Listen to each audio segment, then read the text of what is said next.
क्योंकि अनपढ़ नेता आते हैं सारे, उनको कुछ नहीं पता क्या करना है। उन्होंने कहा अपना वोट है, अपना पैसे कहाँ से आएंगे वो देखना है। टिकट जाओ 1 करोड़ 2 करोड़ 3 करोड़ 5 करोड़ की टिकट मिलती है। वो पहले अपना घर भरेगा या पहले जनता का देखेगा। दोस्तों नमस्कार, विकल्प वाणी सच्चाई की खोज में आपका स्वागत है। दोस्तों, दिल्ली विधानसभा 2025 जनता की मन की बात जानने के लिए और जनता की समस्याओं को आप तक पहुंचाने के लिए विकल्प वाणी टीम पहुंच चुकी है महरौली विधानसभा। महरौली विधानसभा बेहद ही ऐतिहासिक जगह है। ये जगह पृथ्वीराज चौहान और मोहम्मद गौरी के इतिहास से जुड़ा हुआ है। पृथ्वीराज चौहान की महरौली शहर राजधानी थी। वह 1192 में मोहम्मद गौरी द्वारा पराजित हुए और मारे गए। मोहम्मद गौरी ने अपने गुलाम कुतुबुद्दीन ऐबक को यहाँ का राज्यपाल बनाया था। उसके बाद मोहम्मद गौरी अफ़गानिस्तान चला गया। 1206 में मोहम्मद गौरी के मृत्यु के बाद कुतुबुद्दीन ऐबक यहाँ का नया शासक बना था और दिल्ली का नया सुल्तान के रूप में विकसित किया था। तो ये थी बात यहाँ के इतिहास की। राजनीतिक गलियारों की बात की जाए, दिल्ली का पहला विधानसभा चुनाव 1993 में हुआ था और 1993 और 98 में भारतीय जनता पार्टी से ब्रह्म सिंह तंवर विधायक बने। 2003 में बलराम तंवर और 2008 में योगानंद शास्त्री कांग्रेस से चुनाव जीते। 2013 बीजेपी से परमेश वर्मा विधायक बने। 2015 और 20 में नरेश यादव आम आदमी पार्टी से महरौली की सत्ता में आए। फिलहाल महरौली विधानसभा क्षेत्र में दिल्ली चुनाव आयोग के अनुसार करीब 2.6 लाख की आबादी है। यहाँ के अधिकांश निवासी श्रमिक हैं और बड़े स्तर पर छोटे व्यापारी और दुकानदार हैं। हम महरौली के निवासियों से जानने की कोशिश करेंगे कि इस बार आम आदमी पार्टी के महेंद्र चौधरी, बीजेपी के गजेंद्र यादव या फिर कांग्रेस की पुष्पा सिंह किसके फेवर में है जनता की राय। तो फिर क्यों करें इंतज़ार, आइए चलते हैं जनता के बीच और जानते हैं उनकी राय। विकल्प वाणी सच्चाई की खोज। आने वाले चुनाव में इस बार कौन सत्ता पर काबिज होने वाला है? देखो जी, होने को तो कोई भी हो सकता है अगर धांधली ना हो तो, क्योंकि धांधली की पूरी आशंका है। आशंका क्या होएगी होएगी, ये छूट नहीं सकती। नेताओं की रग रग में है ये। सरकार भैया कुछ पता नहीं अभी तो। बाकी ये मोदी तो है ही मालिक देश के, वही उस इसी के लायक वही है। बाकी देखो क्या होता है, आपस में चल रहा है इनका, इसको कुछ पता नहीं है। सर, 1993 से यहाँ पर बहुत सारी सरकारें बदल गई है।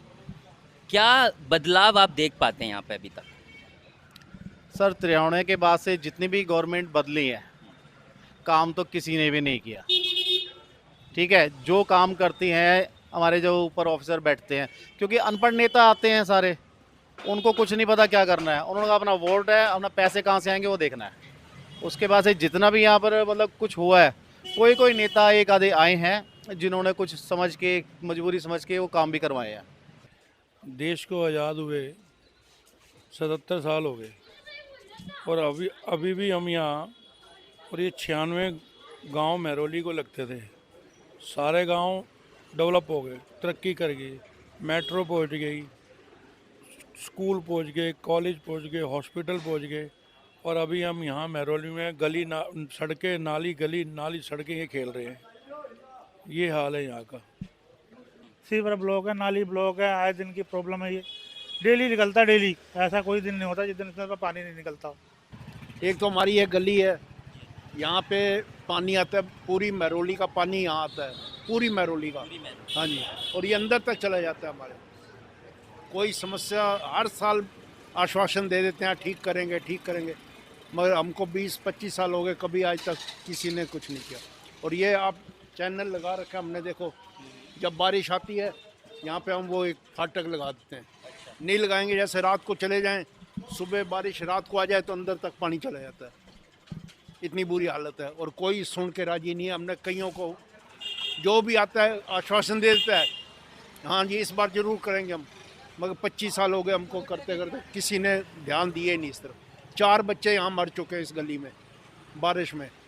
क्योंकि सारी महरौली का पानी यहाँ आता है, और कम से कम 4 बच्चे यहाँ डेथ हो चुके हैं उनकी। मतलब आप तो जो है नेतागिरी कोई नेतागिरी थोड़ी है, अब तो गिव एंड टेक है।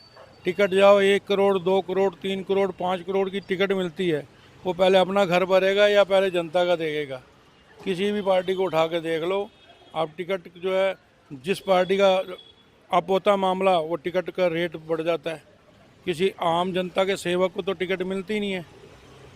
जो पैसा फेंकता है, जो चापलूसी करता है, उसको टिकट दे देते हैं। यही हमारे देश की विडम्बना है और यही हमारा देश इसलिए भुगत रहा है हर जगह। लोगों की जो समस्या है, यहाँ के नेता उसको सही नहीं कर पा रहे हैं, तो लोगों के पास क्या ऑप्शन होना चाहिए?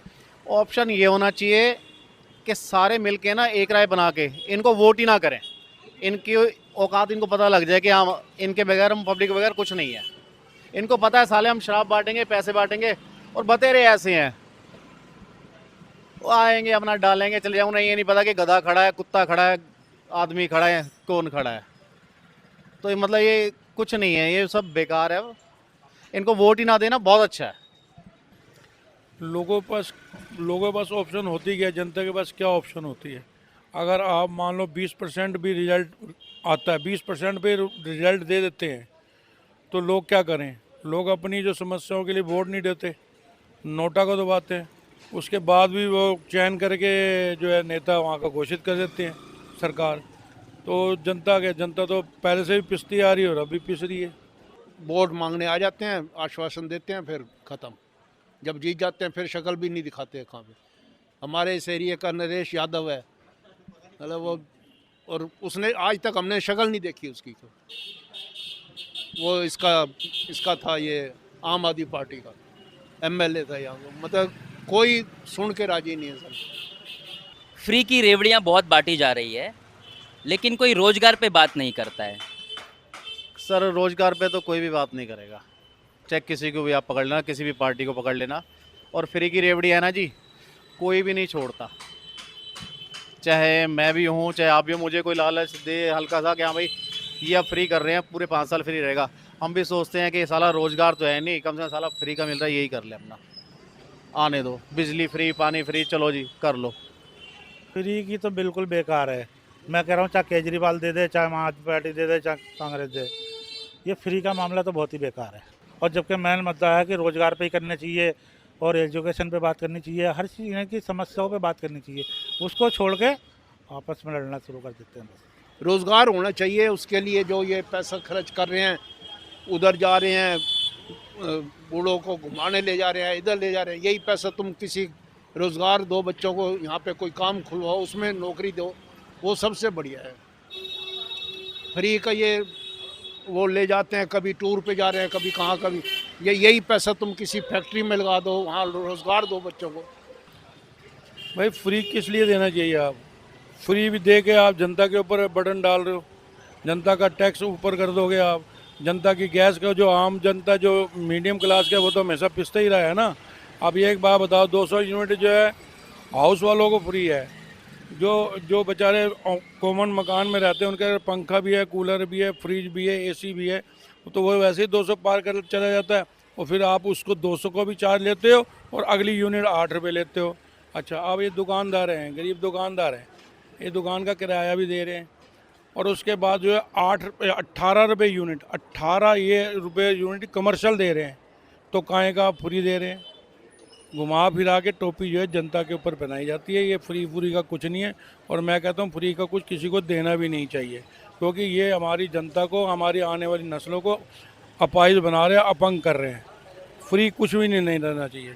जो एक्चुअली में गरीब है, जो बिल्कुल ही एक उस गरीबी रेखा से नीचे है, उनको देना चाहिए। अदरवाइज किसी को कोई छूट नहीं देनी चाहिए। महिलाएं जो ड्यूटी करने जाती हैं, नौकरी करने जाती हैं, वो कम से कम 30-40 हज़ार रुपये तनख्वाह ले। कुछ सरकारी भी है, उनके लिए फ्री क्यों? आप जो है टिकट 10 रुपये की, आप 5 रुपये की कर दो।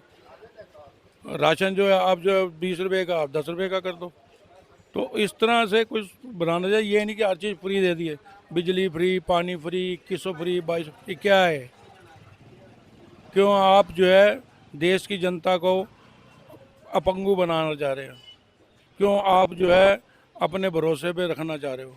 जनता को करने दो ना काम, आप रोजगार दो। नहीं दे सकते आप 50,000 का तो 25,000 का दो, 15,000 का दो। एक हर लेडीज़ जो है 15,000 रुपये लेके बहुत खुश होगी। काम करने वाली जो अनपढ़ है या जो कम पढ़ी लिखी है उनको रोज़गार भी मिलेगा और जो है देश आगे भी बढ़ेगा, उन्नति भी करेगा। ये फ्री के चक्कर में तो सब कुछ नाश हो गया। एक चीज़ और देखी जाती है कि लोगों को मिनिमम सैलरी नहीं मिल पाती है और इस बारे में कोई भी नेता यहाँ पे बात नहीं करता। वो बात क्यों करेंगे? नेताओं को क्या पड़ी है इस चीज़ की? मैंने आपको बोला है गिव एंड टेक है सारा मामला। गिव एंड टेक में सब कुछ आ जाता है। पैसा फेंको, तमाशा देखो। नेता के आज बदलेगा कल दूसरा आ जाएगा। एक शेर एक सवा शेर, एक से बढ़कर एक आता है। असली जो सेवक होता है उसको तो पूछता ही कोई नहीं, ना टिकट मिलती। सच बोलने वाले को कभी कोई नहीं पूछता। अच्छा, यहाँ पे जो रेडी पटरी वाले हैं और जो छोटे दुकानदार हैं उनको एमसीडी आए दिन परेशान करती है। क्या इस इलेक्शन के बाद वो परेशानी से मुक्ति पा सकेंगे? बिल्कुल नहीं सर, उनका हफ्ता बन जाता है, महीना बन जाता है। एमसीडी वालों का पैसे जिसके जाते हैं ओके की रिपोर्ट है, वहीं खड़े रहेंगे। जिस दिन पैसे बंद हो जाते हैं उस दिन हटने चालू हो जाते हैं। वो ये नेताओं के कमाने का साधन है। हमें तो नहीं लगता मिलने वाला है। चल ऐसे ही चलता रहेगा जैसे है। हर बार ऐसे ही होगा। जब इलेक्शन होते हैं तब ये हो जाते हैं, उसके बाद फिर कोई मतबल ही नहीं। कभी नहीं हटेंगी। आने वाले 20 साल में भी ये परेशानियां नहीं हटेंगी। जब तक ये टिकट की खरीदो फरोख्त बंद नहीं होएगी तब तक यहाँ कुछ नहीं होगा। जो असली सेवादार है अगर वो जनता के बीच में नहीं आएगा, उसे आगे नहीं लाएंगे। जनता को इसी तरह भुक्तभोगी बनना पड़ेगा। तो ये जो चुनाव हर साल होते रहते हैं लेकिन जनता के समस्याओं का समाधान नहीं हो पाता है, तो इसमें जनता के पास आगे क्या विकल्प रहता है फिर? जनता के पास कोई विकल्प नहीं है सर। विकल्प नेताओं के पास होता है, किस पार्टी में जाना है, कौन हमें ज़्यादा पैसे दे रही है। इसके अलावा कोई विकल्प नहीं है किसी का भी। जनता के पास कुछ नहीं है, उन्होंने रोज़ कमाना है, रोज़ खाना है। तो क्या आपको लगता है कि जनता के पास कुछ ऐसा भी अधिकार होना चाहिए कि ये अपने जो नेता इन्होंने चुना है इनको वापस बुला सके? बिल्कुल होना चाहिए अधिकार, क्योंकि ये ना सिर्फ 5 साल में एक ही बार नज़र आते हैं। उसके बाद है ना, इनको बुला बुला के मर जाओ। ये कहते हैं कि हम हमारे से ऊपर कोई है ही नहीं, सिर्फ हम ही भगवान हो गए हैं। इनकी मतलब ये दिमाग में घुसा हुआ है। और राजनीति से बड़ा कोई बिजनेस है ही नहीं आज की डेट में। तो हर एक कोई चाहता है मैं राजनीति में घुस जाऊं, सिर्फ राजनीति। मेरी पेंशन बन जाए, मैं आराम से अपना जिसको चाहूँ उस पर हुक्म चलाऊँ।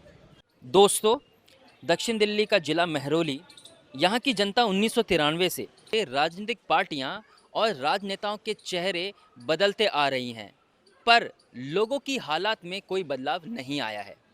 यहाँ के लोगों ने अपनी बातों में बताया कि मतदाताओं के पास मतदान करने के अलावा कोई अधिकार नहीं है। साथ ही लोगों ने ये भी सवाल उठाया कि मौजूदा चुनावी प्रक्रिया में राजनीतिक पार्टियां अपने टिकट प्रत्याशियों को बेचती है। इसके अलावा सभी लोगों ने बोला कि फ्री की रेवड़ियां नहीं चाहिए, इस देश का भविष्य खतरे में है। दिल्ली में बेरोजगारी का आलम है, ऐसे दौर में नौजवानों को सुरक्षित रोजगार चाहिए, ना कि फ्री की रेवड़ियां। इसके साथ साथ आम लोगों ने यह माना कि आम जनता के पास प्रतिनिधि को किसी भी समय वापस बुलाने का अधिकार जनता के हाथ में होना चाहिए। तभी जनता अपने प्रतिनिधियों को अपने नियंत्रण में रख पाएंगी और अपने हितों में और अपनी समस्याओं के समाधान के लिए प्रतिनिधियों पर दबाव बना पाएंगी। इस बारे में आप क्या सोचते हैं, क्या समझते हैं, कमेंट कीजिए और देखते रहिए विकल्पवाणी सच्चाई की खोज।